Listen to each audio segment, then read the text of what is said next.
obviously they're trying to figure out now a motive. What do you make of this?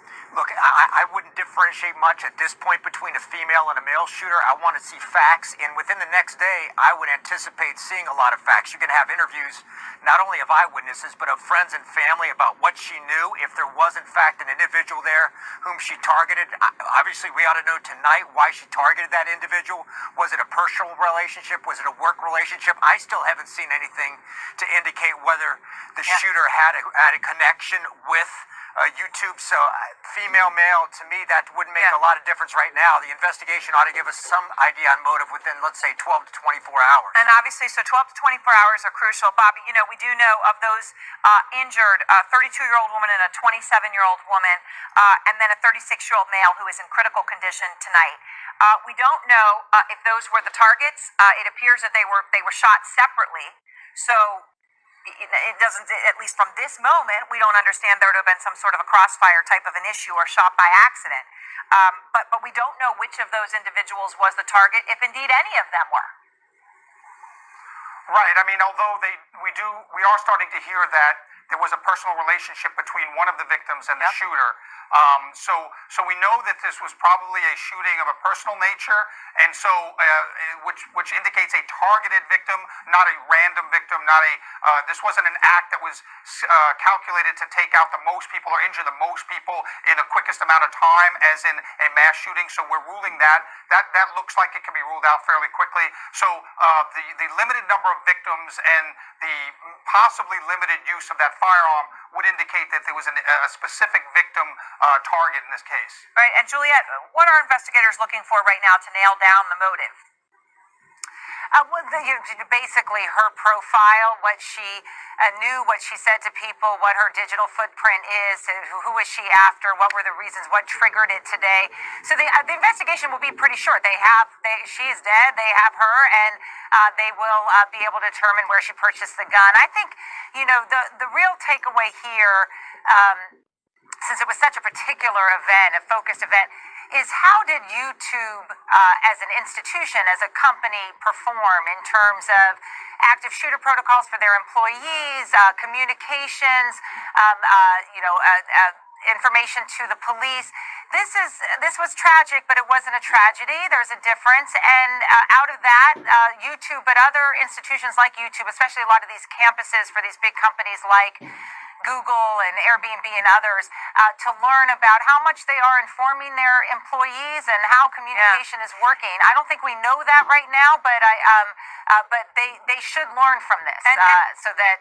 Yeah, I mean, that's the thing when you think about it, Phil. You know, we don't know, to Juliet's point, what type of a gun the shooter had. Obviously, this was right outside San Francisco, San Bruno, California, right near San Francisco International Airport. We do know a massive office building. You're talking about YouTube on the same campus as Google, right? Right in the heart of Silicon Valley, in a sense, broadly. Someone was able to get a gun there, which is a pretty incredible thing to begin with, Phil.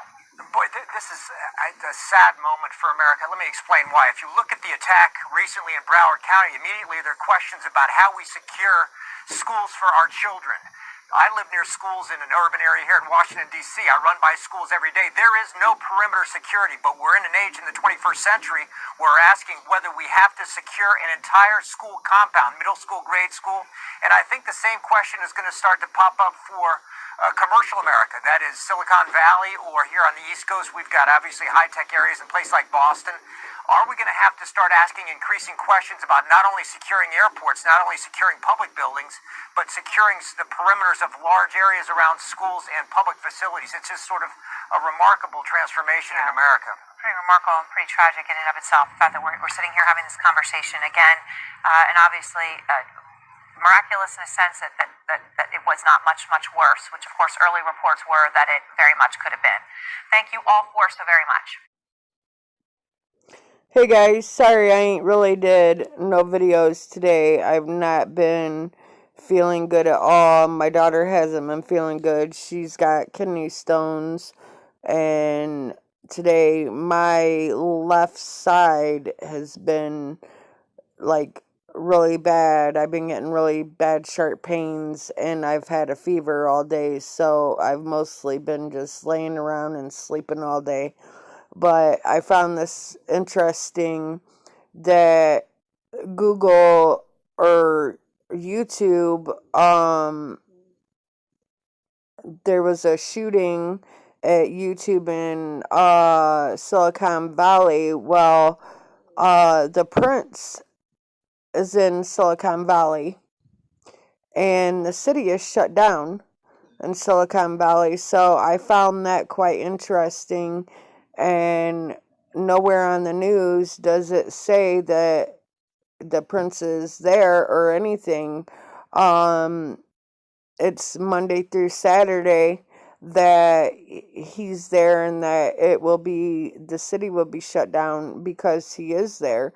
So I found that quite interesting.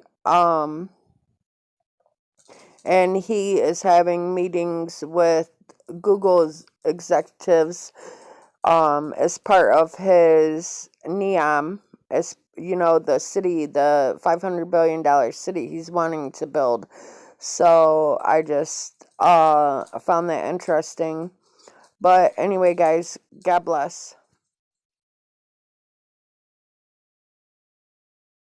One victim with apparent gunshot wound towards the front of the business as we arrived.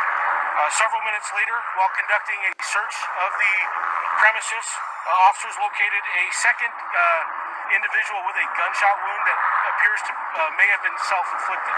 We are still working on confirming that. For now, the working theory is the shooter came to the YouTube headquarters targeting a male, and she was found inside a room with a man who was also shot and is in critical condition tonight. The shooter then apparently took her own life, but others were also wounded. And for now, it remains unclear if they were inside or outside the building, but one of the victims shot in the leg actually made her way into a Carl's Jr. restaurant next door. Here's one of the employees. At the moment, I didn't hear the gunshots. I came out and I saw her. She was in the dining room with a couple people that were taking care of her, and then I tried to get something to stop the blood flow. I got a bungee cord and tied it around her leg. How did you do that? Explain that again. I just got the bungee cord and I tied it in a knot, tried to make it as tight as possible. Yeah, her injury is not considered life-threatening, but just to be clear, there are at least 4 victims total, one in critical condition, one serious, one with non-life-threatening injuries, and the shooter who is dead.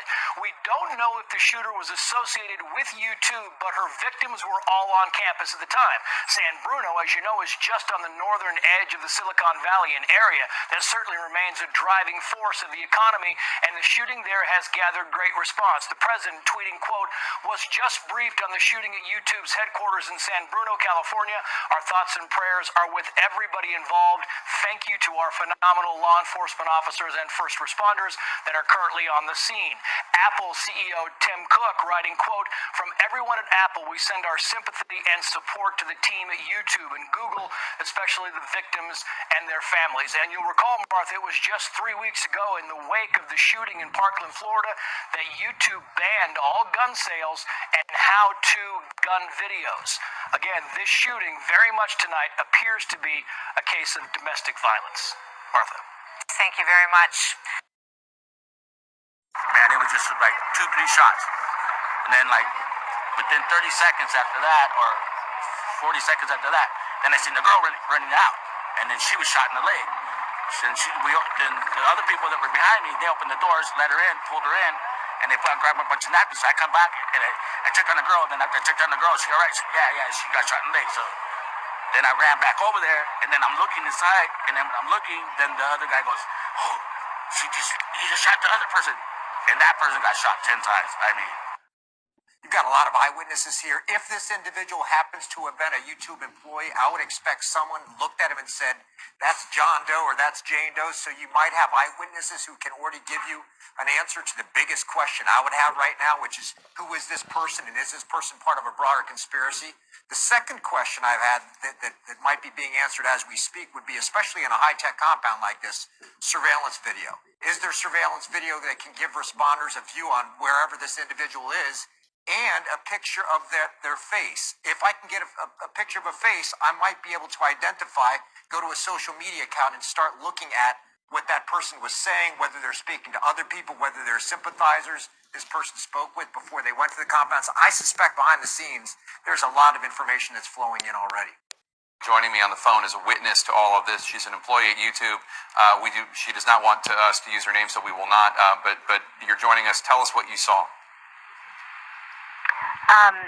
Well, I actually was on a video conference with someone who was in the building when it happened, and we were all suddenly aware of a lot of sort of noises of sounds, people running outside of the room where she was, and people screaming. And the person who was in the room on the video conference in the building suddenly, became very alarmed and was listening to the sounds, and suddenly became, very scared and said, "I have to get out of here." At which point she abruptly left. And we were all in a different building just down the street, and we called Google Security, who had already been made aware of the incident, but wasn't necessarily aware of details, and had informed the city police. And what sounds did you hear? What sounds did you hear in the background? Sounds were people running and sounds of screaming.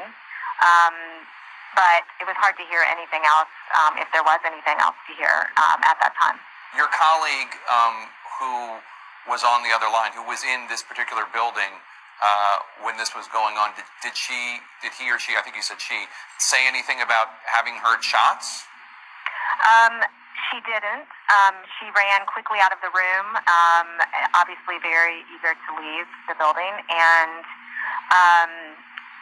in speaking later with her and others who had been there, they did manage to get out of the building, and everything after that was a panic. I mean, it was a lot of, there's an active shooter, is what they were saying, and that someone was down on the patio outside, but that's all that we've heard so far. Everybody's just trying to get away.